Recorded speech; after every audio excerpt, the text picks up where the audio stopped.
everybody on our quantum computing and quantum information seminar. Today, our guest is Leevi Leppäjärvi from University of Jyväskylä, and the title of his talk is Simple Information Processing Task with Unbounded Quantum Advantage. Leevi, please start.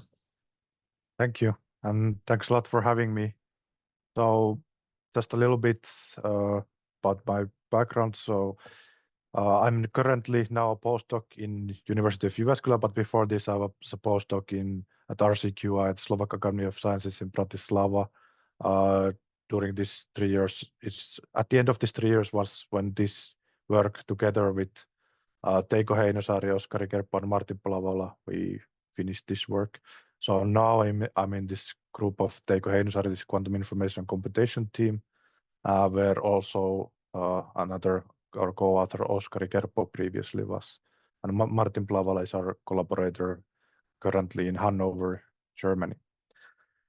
So in this talk, I want to introduce you our what we call this kind of communication matrix framework that we've been using, and in there we want to show how you can formulate this kind of simple information processing task or communication tasks, and we show how you can detect some quantum advantages there.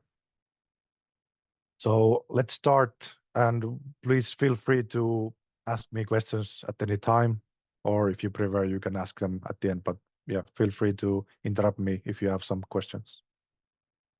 So let's start with this kind of simple information processing picture.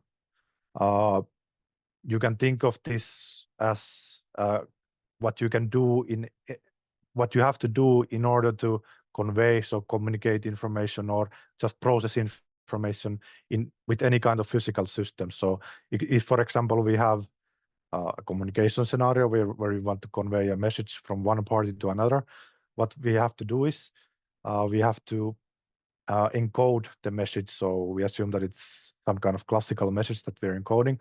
But if you're using some physical system to carry out this message, we need to encode this message into the physical system. So we have to use some kind of state preparator device to do that, to encode the message into the physical system.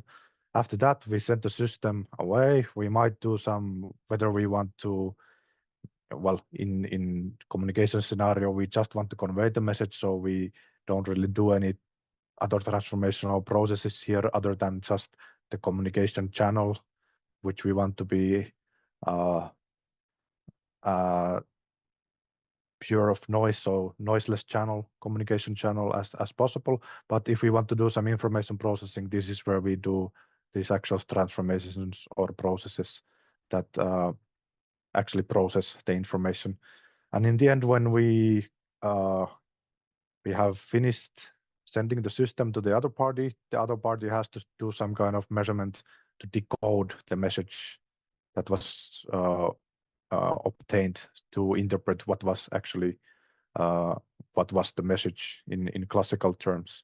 And yeah, like I said, this is kind of a very general information processing picture. You can think of this as not only in the most common systems, physical systems that we use nowadays are of course classical and quantum, but in any kind of, even in GPT framework, you can think of this kind of picture for information processing.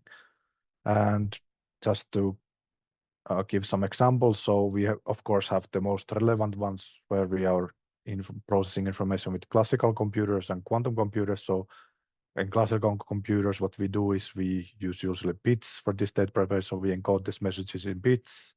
We apply logical gates and circuits, and in the end, we read out the bits to interpret this message. So we go back from bits to some more readable format. And of course, as you know, in quantum computers, what we do, we just use the quantum version. So we use qubits for this preparation. We apply quantum gates and circuits. And in the end, we have to do a more active act of measuring the qubits to actually decode the message. So this is the very general picture. Now I want to focus on, actually, I'm not so much focused on this transformation part in this communication scenario. You can think of it just either incorporating as part of this preparation or measurement, or you can just think of it like just not having this box and all. So we move on to this more on a picture like this, where we have just the preparation and measurement part, and then I want to separate this registration and collection of outcomes as a separate step. So what we just do here is we have this state preparation, we send states from one party to another, where they do a measurement, and then they register and collect the measurement outcomes. And this is just prepare and measure scenarios in general. If we go into more specific, we assume that we now have the two parties in this communication scenario set up. We have Alice and Bob, and Alice has some collection of state preparators at her disposal, some finite collection. So she decides which state to prepare. This is labeled by this I. So actually what that Alice has, she can prepare some finite n number of states. And then Alice selects a label I, and based on this label I, she prepares this state Si. So this I is sort of the message that she's trying to convey to Bob. And what Bob has, Bob performs a measurement, some measurement M, which now has some finite number of outcomes. And Bob, of course, Bob obtains this outcome J, let's say J with probability Pj given M and this state Si. So you can think of this I as being the input for Alice, so this message. So based on this input for Alice, Alice prepares a state, Bob makes a measurement, and then Bob obtains a measurement outcome J with some probability. What we do in our communication metrics framework is we collect these probabilities. What is worth noting here is that, okay, we don't have input for Bob, so we don't have a choice for measurement for Bob. So Bob's measurement, Bob is only doing one measurement. And what we do is we just collect these measurement outcome probabilities, which describes this whole prepare and measure scenario. And it's described by now this n times m row stochastic matrix, which we call the communication matrix, which just collects these probabilities. So it's the probability of getting outcome J when we make measurement M on a state that was prepared in state Si. And just for some notation, now C is a row stochastic matrix, N times M matrix, and it's a subset of real valued N times M matrices. What we also note here, at least for now, I will comment on this later, but we assume no shared randomness between Alice and Bob for now. So they're making just independent decisions on their own with no coordinated actions. I will come back to this point later on. But this is the basic framework. So now the whole setup is basically described by this communication matrix. And now we can start asking questions like, okay, which type of communication matrices can you implement using classical systems, or which type of communication matrices you can implement using quantum systems, and what's the difference, and so on. And what are the characteristics of classical communication matrices and quantum communication matrices? What can you do in quantum that you cannot do in classical, and so on. So let me give you some examples first.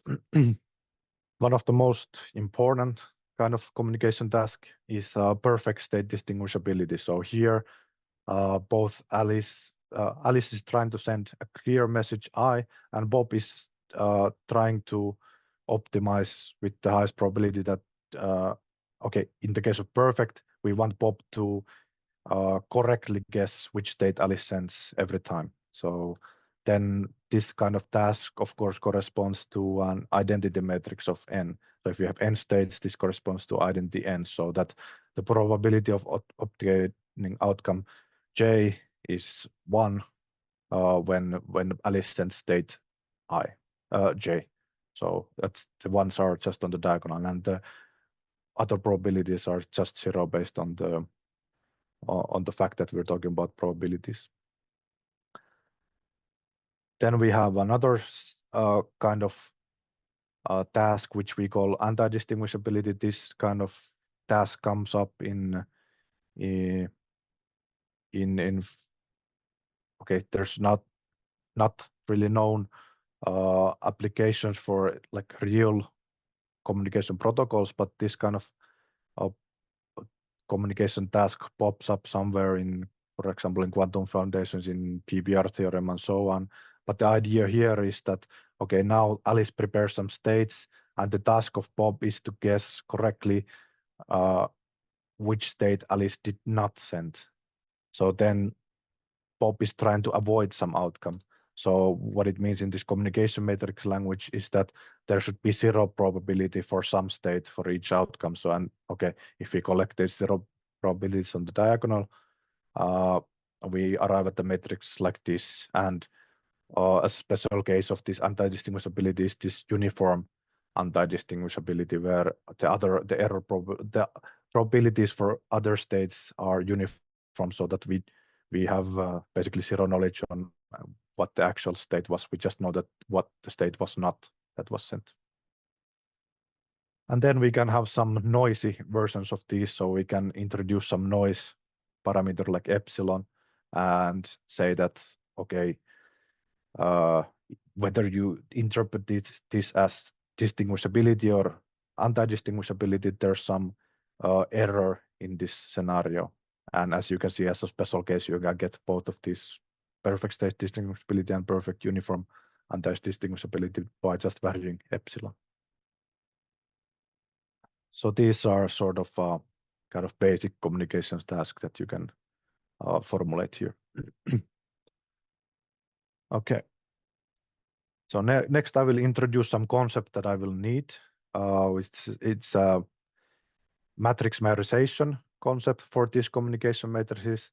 And I will it's a tool that we need, but it has a nice operational interpretation as well.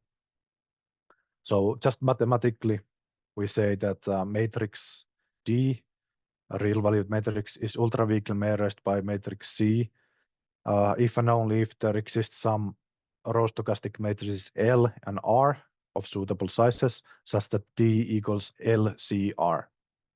So you just sandwich C between these L and R matrices and you get D. Then we say that D is below C, or C is more powerful than D.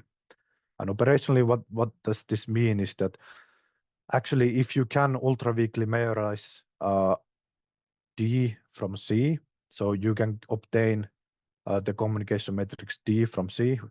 There's a clear recipe on how to do that with the implementation of C. So let's assume that we have this implementation of C, so that we have these preparation and measurement devices.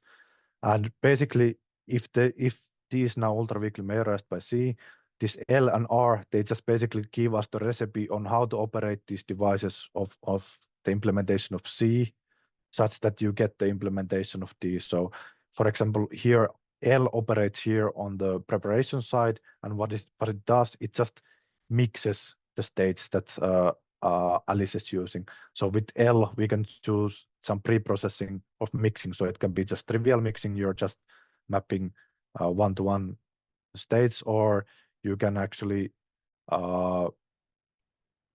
you can, for example, make non-trivial mixing. So you would take from all of the states of C, you could assign some probabilities, and then with those probabilities, use those states.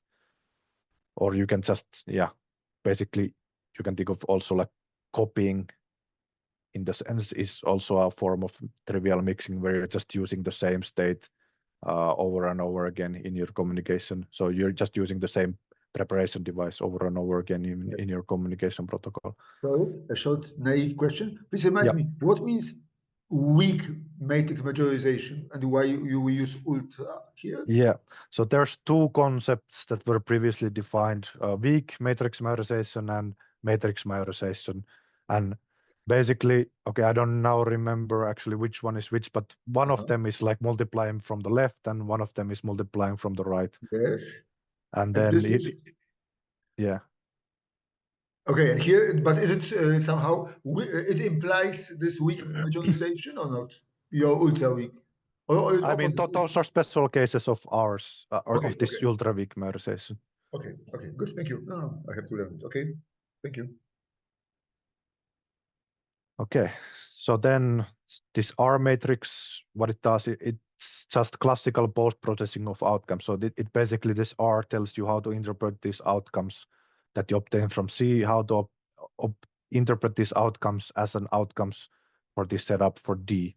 So this is just classical post-processing of the measurement. So you can either just, if this light blinks here when you obtain this outcome, you interpret that, okay, this light blinks. Or if this or this blinks, you interpret that this light blinks here for the outcome 3 and so on. So it can be either like deterministic, so where these elements are 0 or 1, or it can be like probabilistic, just stochastic post-processing where you can merge or combine or even split outcomes. Okay, so now this is a tool that we need actually for the next tool that we need. So next what we need to define is, so just to introduce more of this framework, we can define what we call now ultra-weak monotone. So now we have introduced this kind of memorization relation, which you can think of like based on this operational interpretation, you can think of like here, if D is below C, you can somehow think that D is easier to implement than C, because if you can implement C, you can also implement D. So this is somehow gives you like an order of difficulty or powerfulness. Like if you have C, then you also can implement D as a communication tasks.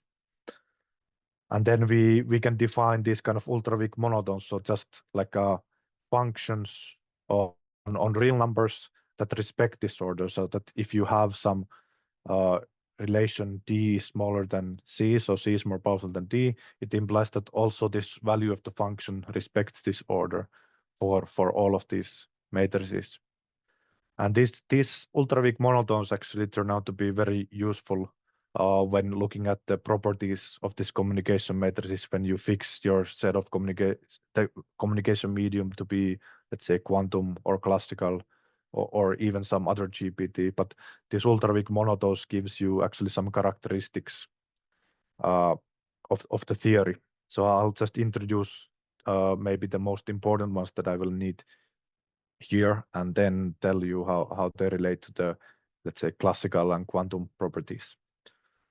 So let's assume that we have now a non-negative C, so that all elements are non-negative. So just, yeah, non-negative real numbers. It turns out that actually rank is ultra-weak monotone. Well, this is somehow trivial because you cannot increase rank in matrix multiplication. So yeah, it follows straightforwardly that rank, so the minimum K such that if you can write C as a product of A times B, where this K is this unifying dimension here, then if you minimize this K, then this gives you the rank as usual. The reason I gave this formalization instead of like this number of linearly independent column or row vectors is because we also have another monotone, which is sort of similar, where we make a restriction on these matrices A and B to be non-negative. So this is called the non-negative rank. So this is basically the same as rank, but now we make an extra restriction that here this A and B matrices that you use in this rank decomposition, they also have to be non-negative matrices, so that all the elements are non-negative. And this is also an ultra-weak monotone. And of course, you can see that it's always larger than the rank because you make this extra restriction. And actually, for row, if C now is row stochastic, you can actually show that you can choose A and B to be row stochastic as well. Just a small remark that maybe we need later. And then there's a third type of rank quantity called positive semi-definite rank, where the rank decomposition is slightly different. But what here goes on in this rank decomposition, that you're just looking for k times k, now positive semi-definite matrices, such that you get these matrix elements Cij as just as a trace of Ai and Bj, as inner product of Ai and Bj. And you're looking to minimize this size of the matrices here. And this is what is called positive semi-definite rank. And you can show pretty easily that also this is ultra-weak monotone. So now to tie back to actual physics. So if we now start to think about what are classical communication matrices, we can actually use one of these ranks for a neat characterization. So we denote this set of classical communication matrix by CD. And the characteristic feature of, let's say, D-dimensional classical theory is that all of its D pure states. So here we assume that we have a finite classical theory. So we have finite number of pure states. And the characterizing property of this classical theory is that all of the pure states, these D pure states, can be perfectly distinguished. And yeah, this is what we deem as classical. It's basically just a definition in terms of like any kind of information processing that you can always perfectly distinguish all the different pure states. And geometrically, if you think of this in the form of as a GPT, for example, this leads to a concept of a probability simplex. So the state space of the GPT looks like this in the first few dimensions. So that you can always, for each dimensions, you have a unique geometric shape that you can represent it basically as its state space. And another property that follows from this perfect distinguishability of its all pure states is that each state has a unique convex decomposition in the pure state. This is a unique feature of this synthesis. And also that if you consider this a GPT, you define the measurements on the dual and so on, there is a unique post-processing maximal element, meaning that it's actually the measurement that distinguishes all the pure states. This is the most powerful measurement in the sense that all other measurements in this GPT you can obtain from this one just by post-processing them. So what follows is that, okay, then actually a communication matrix is a classical if and only if it can be majorized by identity. So identity D exactly. So that identity it's the matrix of perfect state discrimination. So it uses all the pure states and this unique post-processing maximal element. And then the fact that you have unique convex decomposition and you have the unique post-processing, they give you the L and the R respectively, so that this will hold. And actually this, if you now think of this definition of this non-negative rank, remember that in the case of row stochastic C, you can choose this A and B to be row stochastic. So you can take A to be L, R to be B to be R, and then you just insert this identity in between. So you can actually show that this is equivalent now to this non-negative rank being smaller or equal to D. So you can use this non-negative rank to characterize what we call now a classical dimension of the communication matrix. So yeah, just to repeat that this non-negative rank is what gives us the size of the classical system you need in order to implement the given communication matrix. Now, if we move on to quantum communication matrix, now we're in the set of QD. And as you know, D-dimensional quantum theory is defined by the density matrix and the POVMs on D-dimensional Hilbert space. So communication matrix is quantum communication matrix of dimension D if and only if you can write these matrix elements as trace of for some POVM and some set of density matrices rho I.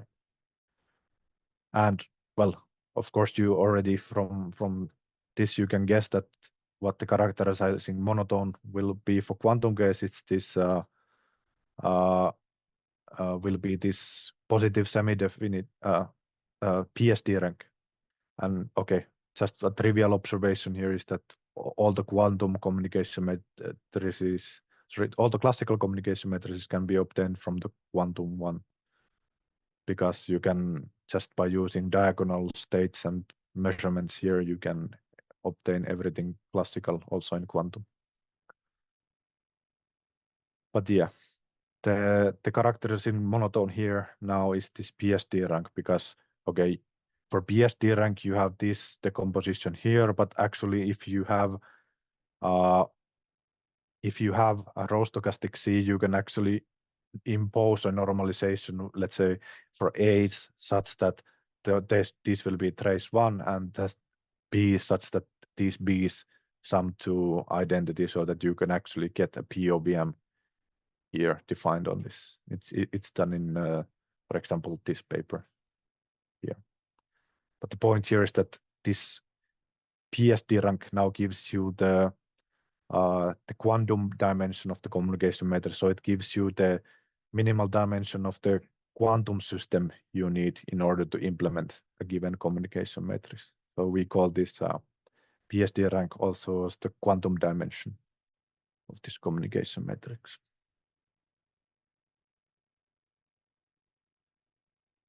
Okay. So now we can actually move on. We have some kind of we have characterization for classical communication matrices, for quantum communication matrices. Now we can start looking at the differences of what are the differences between classical and quantum communication matrices. So let's go back to these examples that we had. So for example, if we consider this perfect state distinguishability, you can actually show that, okay, identity N is classical, is implementable with a classical theory of D dimension if and only if N is smaller than equal than D. And actually you can show that this same holds in quantum. This is what we know from quantum theory, that you can only distinguish at most D pure states. And in this communication matrix framework, it follows from example from the rank argument that in the classical case, for example, that since everything in CD is below identity D, then the rank of all the matrices in CD must be less than the rank of identity D. So you cannot have any higher identity N's than D here. And in quantum case, well, it's just the observation that we all know that you cannot distinguish more than D pure states. So if we look at just this perfect state distinguishability case, there seems to be no difference between the classical theory and the quantum theory. And actually, what you can actually show that all of these deterministic matrices, so where you have just elements 0 or 1, are the same in both sets. So you will not find any difference in this kind of deterministic communication strategies. But now, if we move on to some non-deterministic cases, so for example, this noisy version of these distinguishability matrices. So here I've just written the general version where you have this error epsilon, and in the special case when epsilon is this, you have just this pure noise matrix where you have just all the elements are equal, so you don't learn anything about the state from the measurement. This is just something we need here. So once you start characterizing, like what can you do in classical, what can you do in quantum?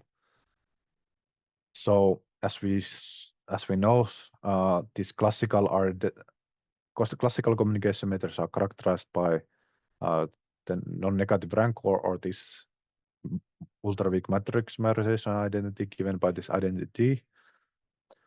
And then as you can show that for these matrices, this rank is N for all epsilons except for this. Okay, for this, it's trivially, the rank is 1. But for all other epsilons, this is a full rank matrix, so that it's N. So based on this already, so the classical communication matrices are bounded by, they maximally can have rank D. So what happens is that you can, for all N smaller or equal than D, you can actually show that, well, you can make identity D then actually you can make all these noisy versions here. So for all values of epsilon, you can also you can have these matrices in the classical theory. But once you go above D, then the rank of the matrix goes beyond what you can do with classical theory. So except for this trivial case where you have this pure noise, so that if n is larger than D, then this kind of noisy distinguishability matrices can be implemented with the classical D-dimension theory only in this trivial case of pure noise. But actually here we now will see a difference in quantum theory. So, well, for the same reason that, okay, identity D is also in quantum D, you can actually show that, okay, all of these for all other epsilons are also obtained here.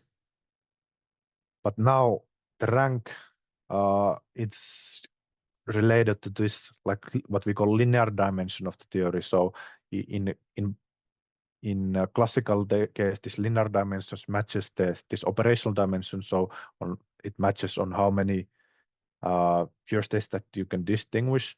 But in quantum case, this linear dimensions, it's this GPT state-based dimension. So in like if you consider the set of self-adjoint matrices, it forms a d squared dimensional real vector space now, and it's related to actually this dimension here. So you can actually show that this rank argument, it only excludes this case. So when you go above d squared, you will only have this trivial epsilon matrices. But in this between, you can actually, we have this basic decoding theorem that if you're trying to send n states with the d-dimensional system, the error for decoding will be bounded in this interval. So here we don't have, in general, we don't know if this is if and only if, but at least this basic decoding theorem gives us that, okay, this error must be here in this interval.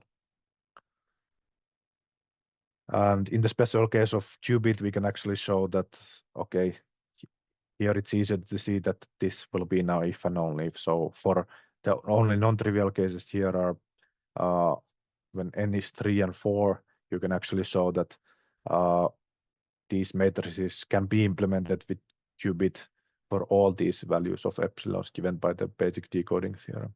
So matrices like this. So when n is 3, you get this kind of noisy distinguishability matrix, or when n is 4, you get this noisy distinguishability matrix. Here you can actually guess the implementation that this will be like a trine state and measurement, and here will be this kind of tetrahedron states and the corresponding numeric discrimination measurement. But the point here is that here you already start seeing the difference, as well as in this also in this anti-distinguishability matrices, you will see a difference. So I'll just list actually the results, but you can show for this anti-distinguishability in this when we compare bit to qubit, for example. So here are the first few anti-distinguishability matrices A2, A3, and A4. And what you can show is that actually in bit, you can only implement this again, just based on the rank argument, like the rank of these grows, they're full rank matrices. So you cannot implement anything larger for this anti-distinguishability in bit, but you can actually show that in qubit, you can implement all of these. The rank is only limited after 4, and you can actually show that, okay, you can uniformly anti-distinguish here the trine states, here the tetrahedron states. So here we see like what we say, you can call it like quantum advances, but this is only now we've been comparing same size systems. So we've been comparing d-dimensional classical versus d-dimensional quantum. So there's a difference on what you can do in the same size system. So we have some kind of quantum advantage in same size systems. But what was in the title of this talk is that we can actually have a unbounded quantum advantage. And next, I will explain what that means and how we can get it. That will Maybe be can I have a question now? Yeah, Sure. So like for the matrices A3 and A4, you use POVMs, right? So this Yeah. is not okay. And then you can construct them, right? I mean, like you have a construction for this measurement. Yeah, I mean the implementation is here actually just this is the trine case. So you have trine states. So and then you take the antipodal measurement. So you just take the opposite sides of the trine. And here is the tetrahedron on this A4 case. Okay, thank you. Hey, can I also ask something? Sure.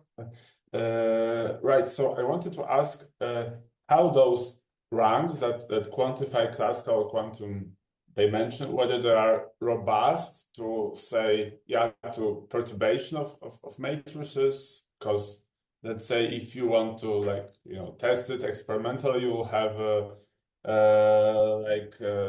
stochastic noise and Yeah, I mean that's what ranks are usually bad for this noise, because like if you I would expect it works sort of similarly with this non-negative rank, positive summative rank, but I'm not sure. But my intuition is that I will come back to this noise question a bit later. But I mean the ranks in general, like if you just introduce some random noise into your matrix, it immediately becomes full rank. So it's not even the smallest amount of noise in that sense, at least in the regular rank case, it makes full rank, so it's not robust noise. So we would ideally, we're actually in the noisy cases, we would want some other type of monotones as well. Sure, thanks. Okay, so now we move on to the unbounded advantage. So now we define a specific qubit anti-distinguishability tag. So now we relax on the assumption that we have this uniformity for the other probabilities. We just require that we have these exact zeros on the diagonal. And how we can do it, we define these following block vectors. So they're just uniformly distributed points on X and Z unit circle. And we define these pure states based on these block vectors. And then we define this anti-distinguishing measurement. We just take the antipodal directions for this. And you can then formulate this kind of Bn matrix, where n now is the number of states that you're anti-distinguishable, so the number of states that you're distributing in your unit circle. So that somehow serves as the size of the task, this n. But the elements wise, it's given by just these probabilities for these states and this measurement. So for example, if you think here is depicted this case for n equals 7. So just to give you the direction. So S1 is picked here, S2 here, S3, S4. So just uniformly distributing 4 states and then 7 states. And then the measurement directions of the measurement are just antipodal, so they are here on the opposite side, but of course on a different slice of the cone. And so the matrix looks like this in the special case of n equals 7. So it has exactly zero on the diagonal, but not all. These are not uniform probabilities otherwise. But you have some structure here, as you can see. And okay, now we have that by definition, we have a anti-distinguishability task that we can implement with qubit for any n. Let's see what's the non-negative rank of this matrix. So what's the classical dimension of this matrix? What is the minimal dimension of the classical system that we need to implement? So the PST rank is 2 by definition. Actually, for these type of matrices where you have some kind of this structure, you have these zeros on the diagonal, and actually the one extra thing here to note that actually these will always be rank 3 matrices. So just by using some matrix results, math results from example from this paper, you can actually, for specific type of matrices of this type, you can show that the non-negative rank scale as logarithmically on n. So the non-negative rank is greater or equal than the logarithm of n for all n. So this is what now gives us the unbounded quantum advantage. So in qubit, we can do everything. So also in higher dimensional quantum theories, we can do all size tasks of this type. But if we increase n, we need larger and larger and larger classical system in order to implement the same tasks. And just a note here that, okay, actually for this n=7 case, we calculated exactly this. We found that decomposition, non-negative rank decomposition of size 6. So just on the tightness of this bound, it's not always so tight, but also you can show that this bound cannot be linear either. So this brings us to the main result, so that for all integers d and m, you can choose. There's a communication task represented by this communication metric C, such that the quantum dimension is smaller than d, while the classical dimension is larger or equal to m. So here you can just choose d equal 2 always, because this is the task. The PSD rank of this is 2. But if you go, you can choose this m just based on by having large enough task of this b given n, such that this bound is violated. So this is what we mean by unbounded quantum advantage, so that you have some class of tasks which all of you can implement with a fixed size quantum system, but you cannot implement them in a fixed size classical system. You need larger and larger classical system always if you increase the task size. Okay, and the point about the noise here is that actually for this result we needed these exact zeros here. So if we add some noise, we're not sure, at least this method, like these bounds, we don't know how to obtain in the case of if we add some noise. So we're just not sure about that. Currently I'm trying to work on this noisy case as well. But it seems that we need some other monotones for that. Leevi, can I ask about like this bound? Is it tight? So you said the lower bound cannot be linear with n, but does it have to be logarithmic, or or it can be, I don't know, super logarithmic, n to square root of n, or I think, to my knowledge, this is the best bound that we, at least from the known results that we can give for this. But yeah, I'm not sure exact tightness. I think this gives you that this byte cannot be, this bound is not too tight, because if the logarithm of 7, I don't think it gives you 6. How does it work? But I mean, no, I mean like asymptotically. I'm not sure. This is the best one that we could come up with, and it seems, based on the similar results of other people as well, that this, for anti-distinguishability, this logarithm seems to be there in these complexities. Thanks. Okay, now as a last small finishing section, I'll give you just my thoughts about this. Our thoughts about this shared randomness part. So in the beginning, we excluded this shared randomness, so we didn't allow for Alice and Bob's to have any joint strategies. So what if we now add this shared randomness? What happens here?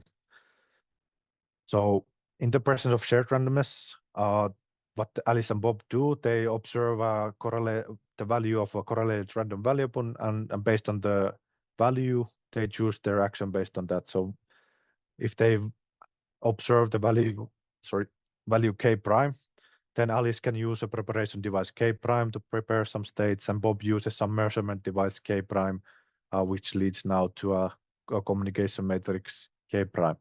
And we assume that this, for all k prime, these matrices are now the same size by just adding some zero measurement outcomes, or just by using some states twice or something.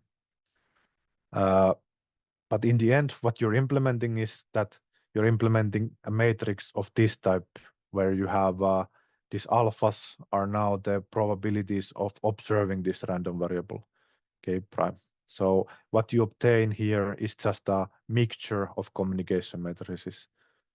So shared numbers allows you to actually implement mixtures of communication matrices. What I failed to mention in the beginning actually is that this set of communication matrices in general, it's not convex.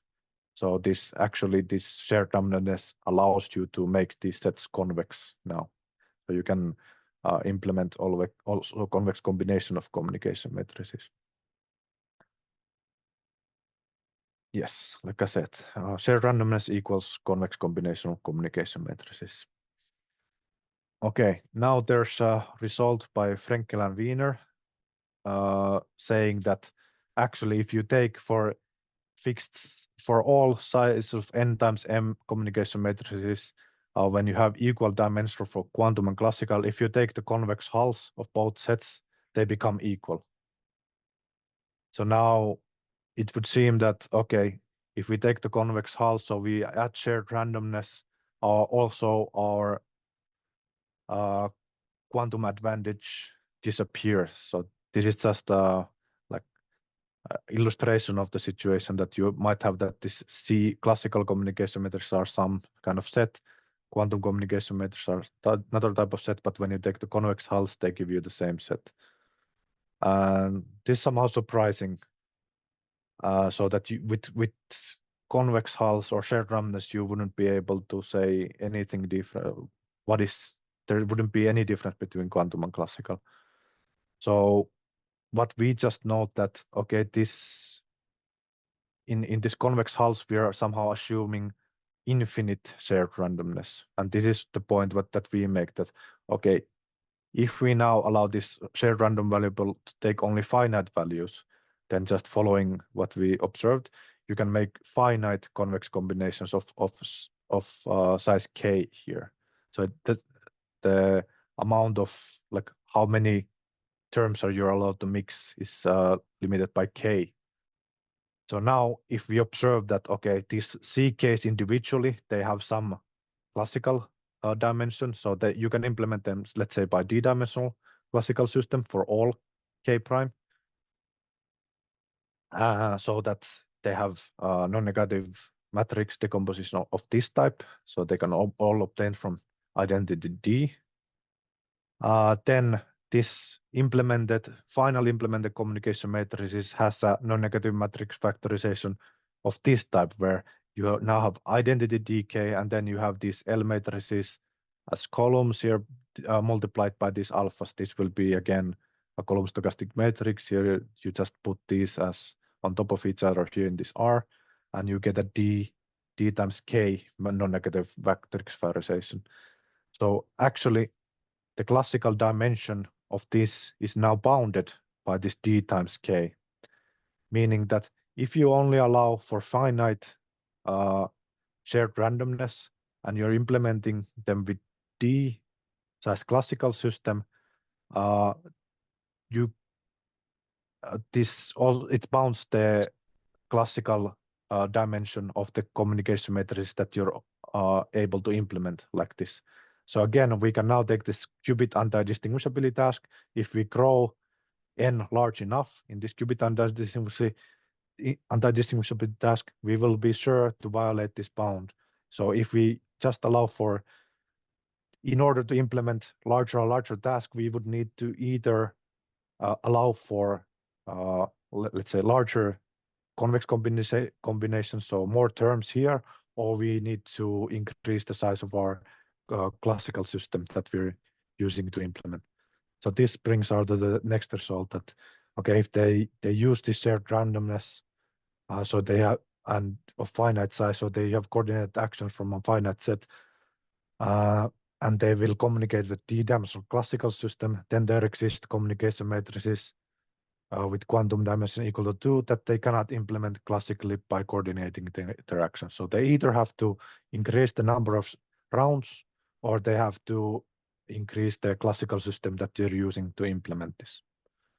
So this leads to some sort of conclusion that the number of, if we're just fixing now that's the dimensional classical system, then the number of coordinate actions need to grow unboundedly, requiring in the when n approaches infinity, so we grow the task size.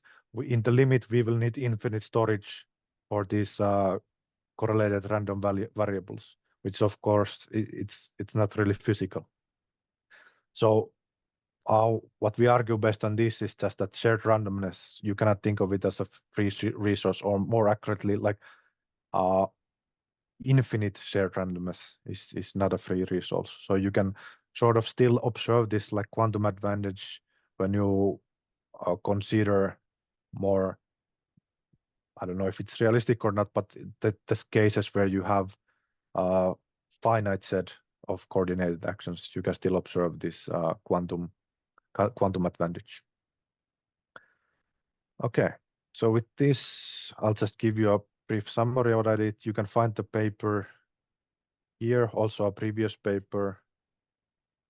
You can find it there. What I introduced is this kind of simple communication task by these communication matrices. We can compare the level of difficulty by this ultra-weak matrix memorization. And classical theory, we can use this perfect discrimination to characterize, and this non-negative rank. And these anti-distinguishability tasks gives us some kind of unbounded quantum advantage that we need larger classical system to classically implement something that we can implement with already on a qubit system. And with the shared randomness aspect, even though you somehow lose into this infinite limit, you lose this quantum advantage. But when you have just finite number of coordinate actions, then you can somehow recover this quantum advantage.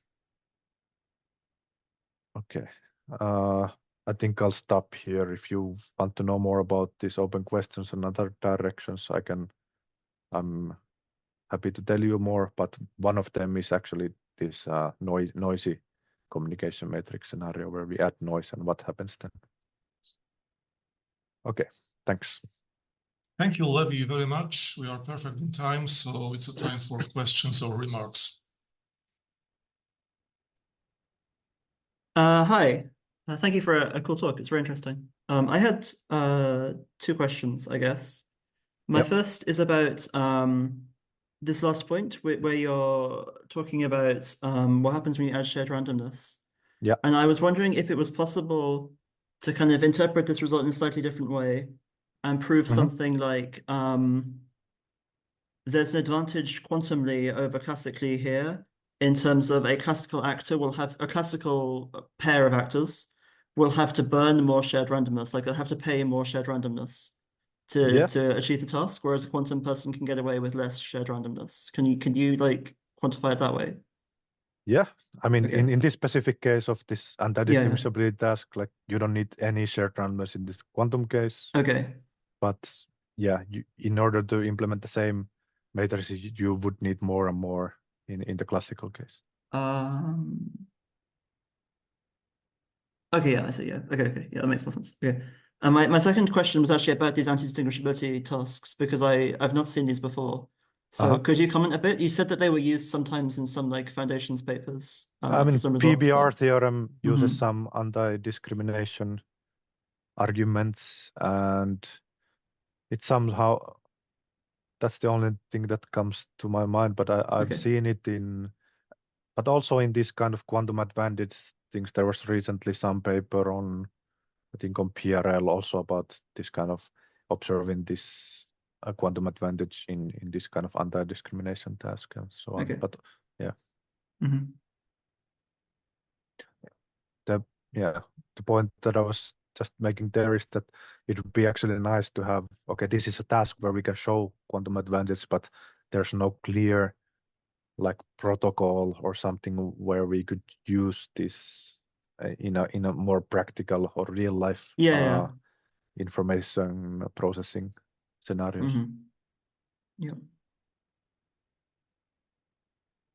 Okay, thank you very much. Any more questions or comments? I maybe wanted to ask, can you elaborate on those open problems a bit? Yeah. Yep. So first thing, for example, like so we have a clear characterization now on, we have this identity D that gives basically all the classical ones. We have sort of characterization for quantum, so given by this PSD rank, but actually, like in the level of matrices, like what is the minimal set of communication matrices which characterize quantum theory uniquely, like which minimal set you need to present me to just be sure that I'm using a quantum system to implement these communication matrices. And then just more on the mathematical aspect. So as I said, identity matrix is the greatest element in the set of classical communication matrices. What actually Oskari and Teiko showed that in quantum case, it's only a maximal element. So of course, there's no greater element. For example, as you can see by this unboundedness of this non-negative rank, there cannot be a single greatest element. But actually this identity is the only maximal element. And we've been looking at, okay, in other GPTs, is this somehow true? Is identity always maximal or not? Actually, turns out it's not always not. You can have, our newest result was that there can be GPTs where there's no maximal elements at all.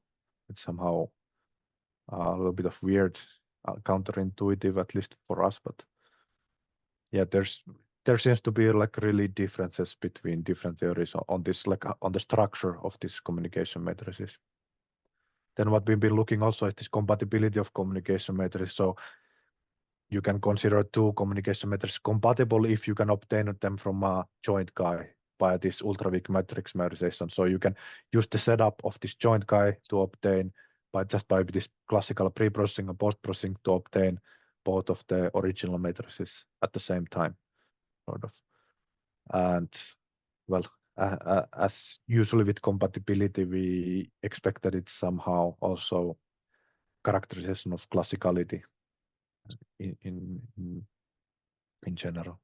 And then the final point here is that, okay, if you reintroduce this transformation part here, you can sort of consider some kind of channel tomography based on these communication matrices where you have now reintroduced these transformations just by looking at, okay, if I look at this communication matrix and I compare it to the case where I don't have the transformation, like, can I explicitly tell what transformation I implemented or something like this? Thanks. Okay, I have one more question. Actually, about this shared random. Yeah. Wait. Yeah. Okay. Like shared. Okay, it's more like brainstorming maybe. Yeah, it's related to the shared randomness. So, right. So you showed that if you just bound amount of number of bits that those parties share, yeah, then yeah, then the classical rank is also like bounded. yes. Yeah. So can one, I don't know, like plug this into some, I don't know, Bell scenario or like some communication scenario to, I don't know, like because I remember some works in the past they started like amount of communication which is needed like to simulate yeah, some non-local correlations, right? And maybe this type of ideas can be helpful. I don't know. Yeah. Yeah. I cannot give you a good answer. I also remember seeing some other papers where they make a point about this, like the amount of shared randomness. Maybe it was in the Bell scenario, but I'm not 100% sure. Okay. But yeah, the Bell scenario in general, it's of course the nature of the scenario is different because you're not really communicating. You're just both are making independently something on their part of the shared system. But Sure. but sometimes you can mimic some prepare and measure things, if I remember well, in some conditions. But, Yeah. Yeah. Okay. I mean, in some kind of, you can consider some kind of steering kind of case, like you can think one party in the Bell scenario is preparing the states by making the measurements. So yeah, maybe there could be a connection there. Thanks. Okay, thank you very much, everybody. Thank you very much, Leevi, for your very Okay, interesting but I just wanted to ask the last question, okay? Okay, the very last question. Sorry, Remy. sorry. We are not so strict with time, come on. Yeah, just like short comment. So can you apply, so like you consider a scenario where Bob performs one measurement, but like in prepare and measure scenarios, people consider many measurements for Bob. Yeah. So can you apply what you have done for this situation? So that would correspond to many matrices or some tensor, whatever. Yeah, it would correspond to like each communication task. This kind of behavior would correspond to just a class of matrices where they're indexed by the different choices of measurements given to Bob. But yeah, have you thought of this? no, not really. We're still been sticking to this one measurement case because I mean we wanted to make it as simple as possible, and even this the simple case of one measurement you can see these quantum advantages and so on. But yeah, it's definitely on the do list at some point to think about more about this case of multiple measurements. Because as Michał mentioned, then you can make a relation with the Bell scenario, right? Yeah. You have the proportional measure with many measurements on both sides. Yeah. And then maybe you can map all your results Mm-hmm. to the Bell scenario or to the steering scenario. Yeah. Okay. Yeah, that's a good point. Okay, thank you. Thanks. If there are no more questions or comments, then Leevi, once again, thank you very much for your talk and see you next time.